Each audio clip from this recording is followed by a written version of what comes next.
ସେମାନେ ନିର୍ବାଚନରେ ପ୍ରତିଶ୍ରୁତି ଦେଇଥିଲେ ଯେ ଆମେ ଓଡ଼ିଶାକୁ 1 ନମ୍ବର କରିବୁ। ଅବଶ୍ୟ ଯୋଉ ରାଜ୍ୟରେ ନିର୍ବାଚନ ହେଉଛି ସେଠି ଭାଷଣ ଦେଉଛନ୍ତି ତମ ରାଜ୍ୟକୁ ଆମେ 1 ନମ୍ବର କରିବୁ। ତାହେଲେ ଗୁଜରାଟ କେତେ ନମ୍ବର ରହିବ? ତାଙ୍କ ଉତ୍ତରପ୍ରଦେଶ କେତେ ନମ୍ବର ରହିବ? ଯୋଉ ରାଜ୍ୟକୁ ଗଲେ 1 ନମ୍ବର କରିବୁ।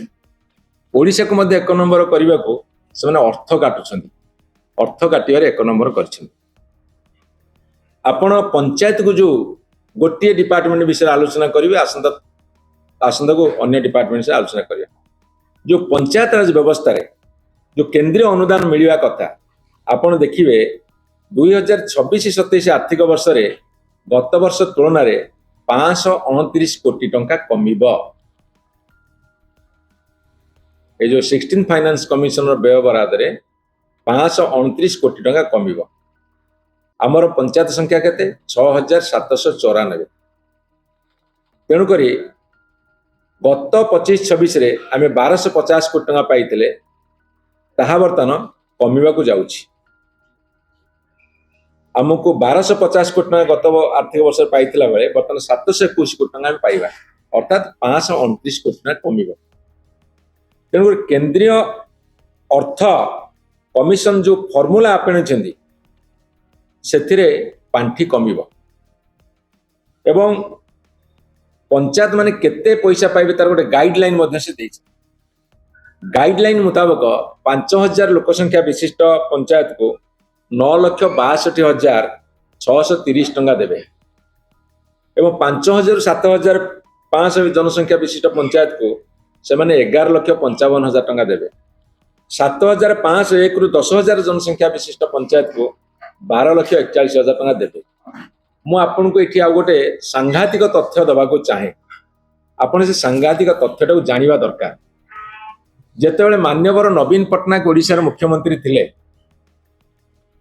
ସେ କେନ୍ଦ୍ରୀୟ ଅର୍ଥ ଏବଂ ରାଜ୍ୟ ଅର୍ଥ, ସେଣ୍ଟ୍ରାଲ ଫାଇନାନ୍ସ କମିଶନ ଓ ଷ୍ଟେଟ୍ ଫାଇନାନ୍ସ କମିଶନ ସୁପାରିଶରେ ଯୋଉ ଅର୍ଥ ଦିଆଯାଉଥିଲା ସେଥିରେ 90% ପ୍ରତିବର୍ଷ ଖର୍ଚ୍ଚ ହେଉଥିଲା ଏବଂ ଯେହେତୁ କେନ୍ଦ୍ର ସରକାର ମାର୍ଚ୍ଚ ମାସ ବେଳକୁ ଦିଅନ୍ତି ସେଥିରେ ଟିକେ ଅସଙ୍ଗତି ରହୁଥିଲା, କିନ୍ତୁ 90% ପାଖାପାଖି ଖର୍ଚ୍ଚ ହେଉଥିଲା। ଆପଣଙ୍କର 2024-25 এই ସରକାର ଯେତେବେଳେ ଆରମ୍ଭ ହେଲା, ଆଜି 2 ବର୍ଷ ପୁରିଲା, 2 ବର୍ଷର ପୂର୍ତ୍ତି ପାଳନ କରୁଛନ୍ତି, ଉତ୍ସବ ମନାଉଛନ୍ତି। ଯେତେବେଳେ ଓଡ଼ିଶା ସଢୁଛି ଦୁର୍ଗତିରେ, ଦୈନ୍ୟ ଦୂରିତରେ, ସେତେବେଳେ ସେ ଉତ୍ସବ ପରେ ଉତ୍ସବ ମନାଉଛନ୍ତି, ସଫଳତାର କାହାଣୀ ବଖାଣୁଛନ୍ତି। ମୁଁ ଆଜି ପ୍ରେସ୍ କନଫରେନ୍ସ ମାଧ୍ୟମରେ ତାଙ୍କୁ ପଚାରିବାକୁ ଚାହେଁ, ଏ କ'ଣ ତୁମର ସଫଳତା? 2024-25 ମସିହାରେ ଆପଣଙ୍କର ଯେତିକି ଅନୁଦାନ ଦିଆଯାଇଥିଲା 15 ଫାଇନାନ୍ସ କମିଶନର ଏବଂ ଷ୍ଟେଟ୍ ଫାଇନାନ୍ସ କମିଶନର ଏବଂ ଯାହା ଅର୍ଥ ବରାଦ କରାଯାଇଥିଲା ତାର ମାତ୍ର 52% ଖର୍ଚ୍ଚ ହୋଇଥିଲା 24-25 ମସିହାରେ ଏବଂ 25-26 ମସିହାରେ ଗତ ଆର୍ଥିକ ବର୍ଷରେ ମାତ୍ର 53% ଖର୍ଚ୍ଚ ହୋଇଥିଲା। ମାନ୍ୟବର ନବୀନ ପଟ୍ଟନାୟକ ସମୟରେ 90% ଊର୍ଦ୍ଧ୍ୱ ଖର୍ଚ୍ଚ ହେଉଥିଲା। ଆଜି ତୁମେ 50% ଅର୍ଥ ଖର୍ଚ୍ଚ କରିବାକୁ ସମର୍ଥ ନୁହେଁ, ଯାହା ଫଳରେ କି ଫାଇନାନ୍ସ କମିଶନ କ'ଣ କଲେ, ପରଫର୍ମାନ୍ସ ବେସ୍ଡ କୁ ଯେତେବେଳେ ମୂଲ୍ୟାଙ୍କନ କଲେ, ଦେଖିଲେ ଓଡ଼ିଶା ସରକାର ଅଥର୍ବ ଅପାରଗ ଖର୍ଚ୍ଚ କରିପାରୁନାହାନ୍ତି।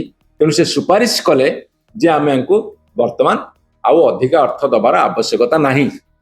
ଯୋଉଠି 1250 କୋଟି ଦେଇଥିଲେ ସେଇଠି 721 କୋଟି ଦେବେ, 529 କୋଟି ଟଙ୍କା କାଟିବେ। କାହିଁକି ନା ପାରିବା ପଣିଆ ସରକାର ଯେହେତୁ ଓଡ଼ିଶାରେ ଅଛି, ଡବଲ ଇଞ୍ଜିନ ସରକାର ଏବଂ ଲୋକପ୍ରିୟ ସରକାର ଏବଂ ତା ସାଥିରେ କୁଆଡ଼େ ଗାଁ ଗହଳିରେ ସବୁ କାମ କରିକି ଭସେଇ ଦେଲେଣି। 2 ବର୍ଷ ଭିତରେ ଲୋକ କହୁଛନ୍ତି ଗାଣ୍ଡୁଏ ମାଟି ପଡ଼ି ନାହିଁ।